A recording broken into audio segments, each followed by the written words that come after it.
నేను ఒకటే అడుగుతున్నానండి, నారా చంద్రబాబు నాయుడు అమ్మటాకి ఆయనెవడు, కొనుక్కుంటాకి ఆయనెవడు అంటున్నా.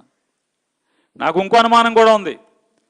నారా చంద్రబాబు నాయుడు గారు మాట్లాడి, అలాగే లోకేష్ మన ఈయన రేవంత్ రెడ్డి గారు కూడా మాట్లాడేది ఒకటే ఏమంటున్నారంటే హైదరాబాద్ టు బందర్ అంటున్నారు. గ్రంథి మల్లికార్జునరావు గారు కంపెనీ ఒప్పుకుంటుందా అని అడుగుతున్నాను.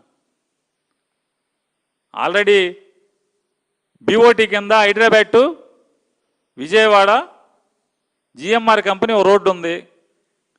ఆ రోడ్డు ఉండగా ఇంకొక రోడ్డు వేయటానికి వాళ్ళు ఒప్పుకుంటారా? ఇవన్నీ నాకు అనుమానాలు. అంటే ఒక సామాన్యుడిగా, ప్రజల్లో ఒకడిగా నాకు కలిగే సందేహం, ఆయన 8 నెలలన్నా లేదా ఈయన నారా చంద్రబాబు నాయుడు గారు Hyderabad to Bandar port via Amaravati అన్నా, ఇది ఎలా సాధ్యం అని అడుగుతున్నా. నాతో ఎవరో ఒక ఆయన చెప్పారు, జిఎంఆర్ తాలూకా ఆయనే,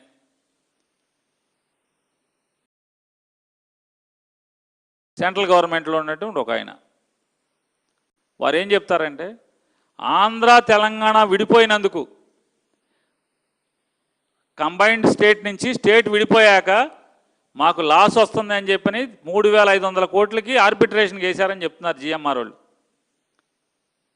3,500 కోట్లు మాకు నష్టపరిహారం కట్టండి అని వేసారంటున్నారు. రాష్ట్రం విడిపోతేనే. కొత్త రోడ్డు అయితే నారా చంద్రబాబు నాయుడు గారును రేవంత్ రెడ్డి గారు ఇద్దరు లాలూచీ పడిపోయి బందర్ పోర్టు కొనేసుకుందాం, అక్కడి నుంచి రోడ్డు వేసేసుకుందాం అంటే ఏడో కాంగ్రెస్ వాడు మనకు కన్ను కొడుతున్నాడని చెప్పి మోడీ గారు అనుకుని సరే రోడ్డు ఇచ్చేస్తానులే అని చెప్పి రేవంత్ రెడ్డికి అనుకుంటే మాత్రం ఇది జరుగుతాయా అని అడుగుతున్నాను. జగనూరు కూడా అమ్మకానికి, బందర్ పోర్టే కాదు ఏ పోర్ట్ అమ్ముదామన్నా జగన్మోహన్ రెడ్డి గారు ఊరుకోడు.